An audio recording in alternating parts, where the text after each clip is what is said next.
Assalamualaikum. Today's episode is a follow-up lesson on the application of Newton's three laws of motion on an object in uniform circular motion. Specifically, finding the normal contact force, the radius of curvature, and the centripetal acceleration of a cyclist rounding a bank curve that is assumed to be frictionless. So just hang on till the end of this video, watch and learn.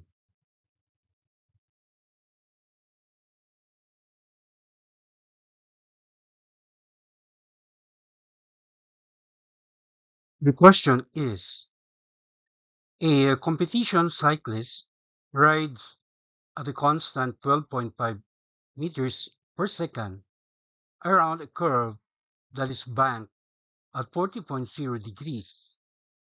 The cyclist and her bicycle have a combined mass of 64.0 kilogram. Question letter A.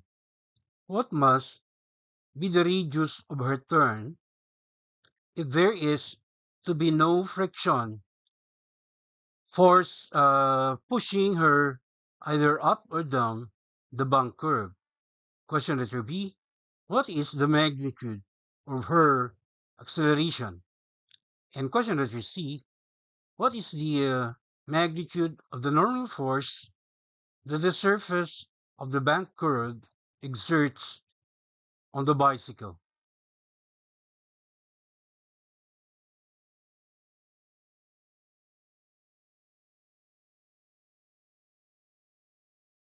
The cyclist in this situation is riding at a constant tangential speed v equals 12.5 meters per second around a curve that is banked at an angle theta equals 40.0 degrees. The cyclist and her bicycle have a combined mass of 64.0 kilograms. And our target variables are, for part A, the radius of curvature, denoted by capital R. In part B, the acceleration of the cyclist, denoted here by S of R, as in radial acceleration, which is commonly known also as the centripetal acceleration. And lastly, for part C, we are to find the normal force of contact, denoted by F of n.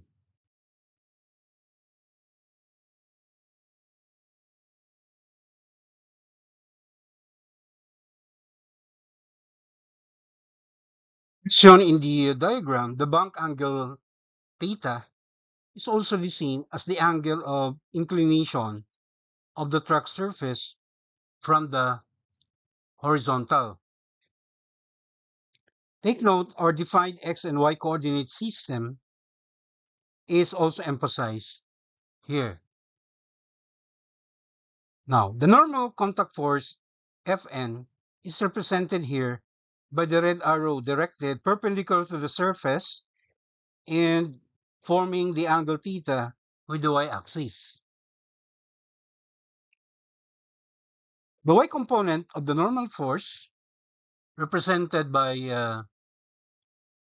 the green upward arrow, is expressed as the normal force Fn times cosine of the angle theta.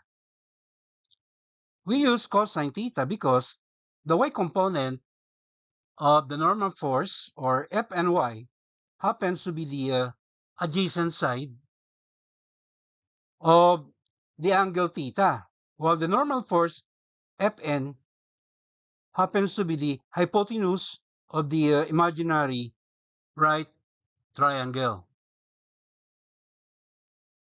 Equal but opposite to the y component, or Fn sub y is the combined weight of the cyclist and the bicycle. That's why the magnitude of the y component of the normal force, or Fn cosine theta, okay, is also equal to mg. Now, the x component of the normal force, all right, denoted here by Fn sub x, okay, its magnitude is also equal to the F, or the normal force, times the sine of the angle theta. All right? And in this problem, the inclined surface or track is assumed to be frictionless. All right? So, in reality, there is friction that tends to uh, pull the bicycle, okay, down the incline. But even without friction, all right, even without friction between the bicycle wheels and the inclined track, okay, uh, the cyclist will still be able to make a turn around the curve as long as the uh, what do you call, the track is banked. All right. So the x component of the normal force is what can provide what we call the needed centripetal force for the cyclist to be able to make a safe turn around the bank curve. All right. So in this equation, the magnitude of the normal force times the sine of the angle theta is equal to, or is exactly, the same centripetal force F sub c. All right.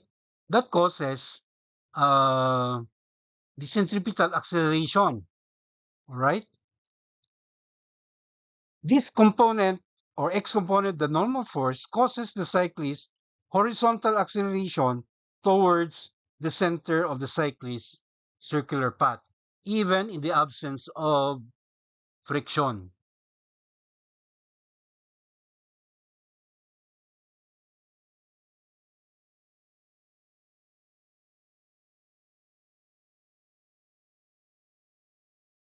Moving on to our computation, in part A, we will use Newton's second law to find the target variable, radius of curvature, or capital R.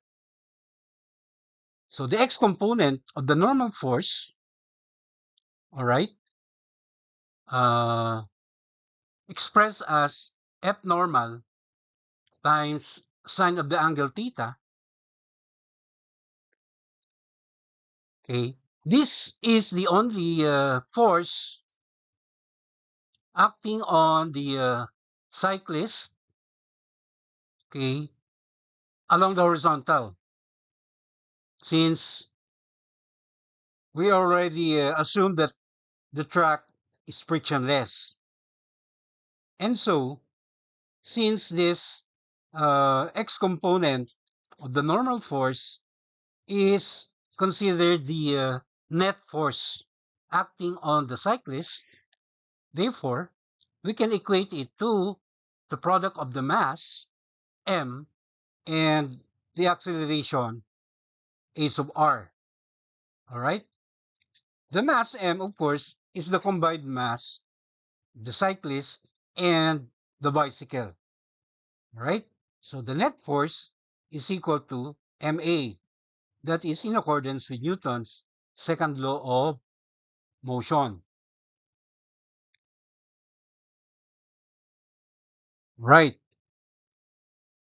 Now, along the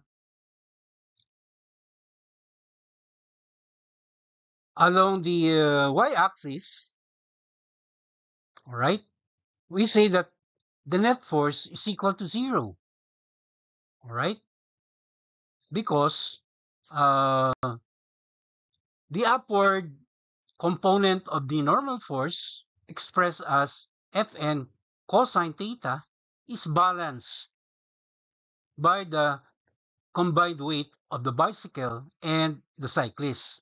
That's why we have here this equation, F normal multiplied by cosine theta is equal to mg. All right. And this equality of the vertical component of the normal force and the combined weight of the cyclist and the bicycle, all right, the fact that they are equal but opposite in direction, all right, is also explained by the Newton's first law, or the law of static equilibrium. Right. Now, um, our goal is to be able to come up with a working formula in determining the radius of the cyclist turn, or the radius of curvature of the track. So mathematically, what we can do is to divide, all right, divide this first equation by the second equation. In other words, if you're going to divide Fn sine theta, all right, which is also equal to ma sub r, divide this by the other, or the second equation that we have here, Fn cosine theta, which is also equal to mg, then trigonometrically, all right, the ratio of the first equation to the second equation, all right, gives us an equation for tangent of the angle theta, right? Because we know that sine theta divided by cosine theta, all right, is equal to tangent theta. And when we divide uh, ma sub r, all right, by mg, okay, then we will have tangent theta being equal to the acceleration a sub r divided by g, right? The normal force Fn simply cancels out. And since the radial or centripetal acceleration a sub r is also expressed as the square of the tangential speed, or b squared, divided by the radius capital R. So we can now therefore isolate uh, capital R and come up with the working formula in determining the radius of curvature of the track. That is, the radius capital R is simply equal to the square of the tangential speed, or b squared, divided by the product of acceleration due to gravity and the value of the tangent theta. Right? So, when we plug in our quantities into this equation, we get the value of the radius big R equals the square of 12.5 meters per second divided by the product of acceleration due to gravity, all right, which uh, is equal to 9.80 meters per second squared, and multiplied by the value of tangent theta, rounded to three significant figures. So when you do our math, we arrive at the value of the radius of curvature equal to 19.0 meters in 3 significant figures.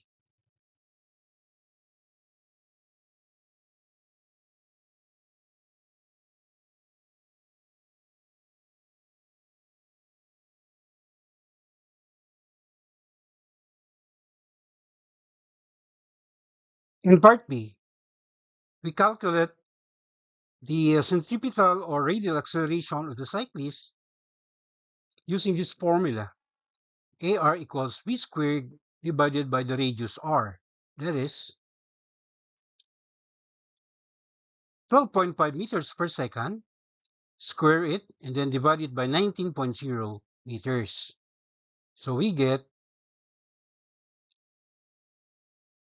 magnitude of the acceleration A sub R equal to 8.22 meters per second squared.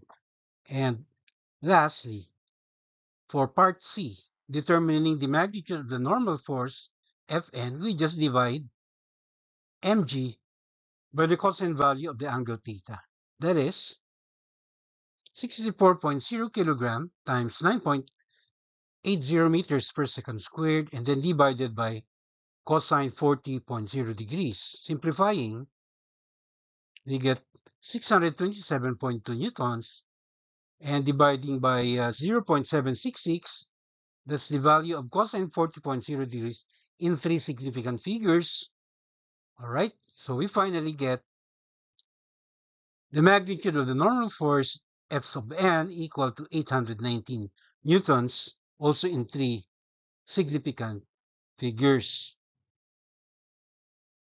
And before we end, may I just reiterate that for a given radius, no one angle is correct for all speeds. In the design of highways and railroads, curbs are often banked for the average speed of the traffic over them. So that concludes our lesson for this topic. Till the next episode, mabuhay. MashaAllah.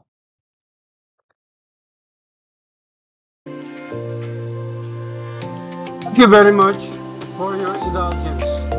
Please don't forget to subscribe to my YouTube channel. Alhamdulillah.